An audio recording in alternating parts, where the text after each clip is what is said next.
सारे दुनिया के जितने देश हैं वो भगवान के ही हैं, उन्हीं के अंग हैं। कोई पांव है, कोई चरण है, कोई हाथ है, कोई आंख। लेकिन भारत क्या है? भारत भगवान के दिल की धड़कन है। और जब तक भारत में धर्म की धड़कन धड़क रही है तब तक समझो सारे विश्व में धर्म सुरक्षित है। जिस दिन भारत में धर्म नष्ट हो गया फिर दुनिया में धर्म को कोई संभाल नहीं सकता।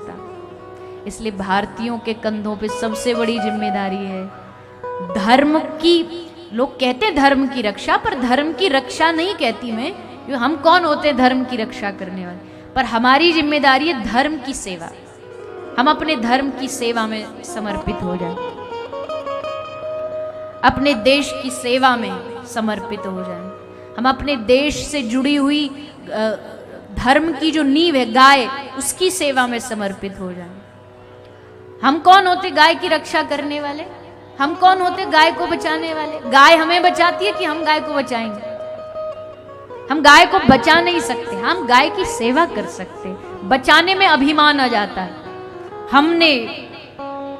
मैं कुछ शब्द हैं जो बड़े महत्वपूर्ण होते उपयोग करने। गौ माता की मदद करो। अरे काय को मदद करो? मदद करने से अभिमान आ जाता है। हमने मदद की। मदद नहीं करनी, सहयोग नहीं करना।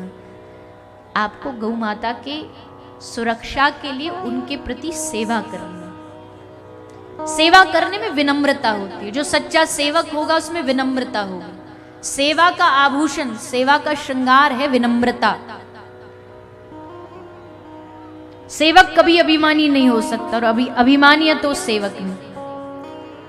सेवक कौन है? हनुमान, पवन पुत्र श्री हनुमान। हनुमान जी में कभी अभिमान देखा आपने? सेवक की तरह दिन रात चरणों में बैठे रहते, जो आज्ञा जो कहो प्रभु।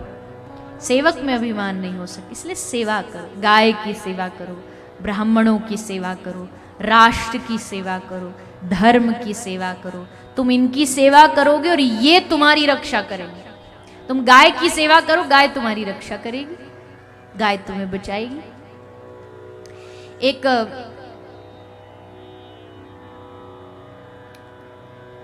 गीता प्रेस की एक वो आती है छोटी सी पुस्तक, यहाँ भी बाहर एक मैंने देखा आते जाते, गीता प्रेस का एक स्टॉल लगा है। हो सकता हो आप पूछ सकते हो। गौ सेवा के चमत्कार नाम है उस किताब का। बहुत छोटी सी किताब है, ज़्यादा बड़ी नहीं।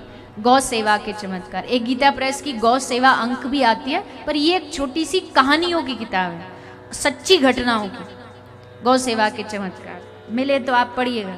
तो उसमें कई कथाएं अच्छी अच्छी, किस किसने गौ माता की सेवा करी और कैसे कैसे गाय ने उनको बचाया। एक इंदौर जगह है मध्य प्रदेश में, आप सबने सुना होगा। इंदौर की एक रानी थी, रानी अहिल्याबाई। तो रानी अहिल्याबाई बहुत प्रसिद्ध रानी हुई हैं इंदौर की, बहुत बड़ी वीरांगना थी। तो उनकी एक कथा आती है कि एक बार रानी अहिल्याबाई बहुत अच्छी रानी थी। तो एक बार उनके राज्य में एक गाय का बछड़ा था। गाय के बछड़े को रानी का बेटा राजकुमार रथ चला के लाया और जोर से रथ चला दिया, और गाय का बछड़ा उस रथ के टक्कर से मर गया।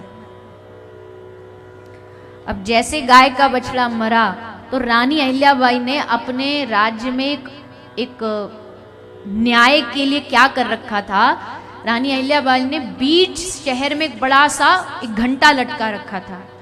जिसको भी लगता उसके साथ अन्याय हुआ है वो आकर के इस बड़े से घंटे को बजा दे, और ये सूचना सीधा रानी तक पहुंच जाती कि एक आदमी कोई आया, उसके साथ अन्याय हुआ है।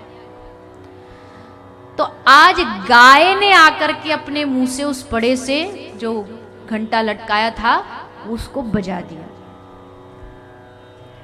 अब जैसे अहिल्याबाई ने सुना तो तुरंत कहा दासों को देख के आओ कौन है। तो किसी ने आके बताया कि गाय है, गाय ने बजाया है।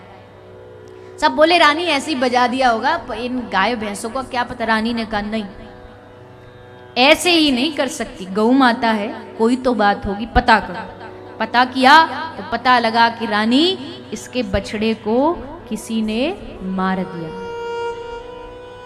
रानी ने बिना सोचे समझे, बिना कहानी जाने किसने मारा, सीधा मुंह से बोल दिया, जिसने भी इस गाय के बछड़े को मारा है ठीक उसी तरह उसको बीच चौराहे पर खड़ा करो और रथ चला करके उसको कुचलवा दो। किसी ने बड़े धीमे से कहा, डरते हुए कहा कि रानी सुन तो लो, किसने मारा है? किसने मारा? आपके बेटे ने मारा, राजकुमार ने मारा। एकदम रानी को धक्का लगा पर अपने आप को संभालते हुए कहा, तो क्या हुआ? राजकुमार है तो क्या कुछ भी करेगा? मेरा निर्णय अटल है, जो निर्णय लिया गया है वही होगा, तैयारी शुरू करी जाए। तो राजकुमार को खड़ा कर दिया गया, रथ सामने खड़ा किया गया। अब जो रथ चलाने वाला था सारथी दारुक, अब वो कैसे राजकुमार पे रथ चला दे? थोड़ा दूर रथ चला के उतर गया, बोला हमसे नहीं होगा, हम नहीं कर सकते, हम नहीं। रानी बोली अगर कोई नहीं करेगा तो मैं करूंगी, और खुद रानी रथ पर बैठ गई और रथ पे बैठ के रथ को चलाने लगी। रथ चलता जा रहा, राजकुमार के पास पहुंचने ही वाला था कि तभी वही गाय जो न्याय मांगने आई थी, वही गाय उस रथ के सामने आड़ी आके खड़ी हुई। रथ के सामने और राजकुमार के बीच आके खड़ी हो गई। फिर सबने रानी को निवेदन किया, रानी गौ माता ने राजकुमार को माफ कर दिया है, आप भी कर दो। ये गौ माता की माफी है, तभी ये आके खड़ी हुई। और ये बात झूठी नहीं, आज भी आप चले जाना इंदौर का सबसे बड़ा बाजार है आड़ा बाजार, और वो आड़ा नाम ही इसलिए पड़ा उसका क्योंकि वह गाय आड़ी आके खड़ी हो गई, इसलिए उस जगह का, चौराहे का, बाजार का नाम ही आड़ा बाजार रख दिया गया। तो गाय में देखो कितनी करुणा होती है, कितनी दयालुता होती है, कितनी समझदारी होती है। और हम देखो इतनी समझदारी लिए घूमते हैं, हम बड़े समझदार, बड़े बुद्धिमान, और क्या करते हैं? गौ माता के साथ सेवा करो, खूब सेवा करो। आप सब तो ग्रामीण क्षेत्रों में रहते हो, हर एक के घर में गाय होनी चाहिए, है कि नहीं? किस किस के घर में गाय है?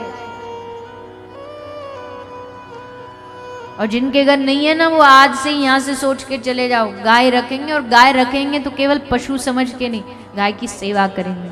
सेवा के साथ साथ कहीं गाय पर अत्याचार होता दिख रहा है तो उसको रोकेंगे।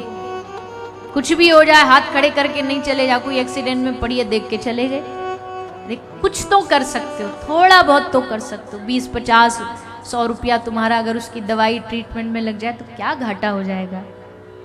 करो, सेवा करो, इससे परिणाम फल बहुत भगवान की कृपा मिलती है।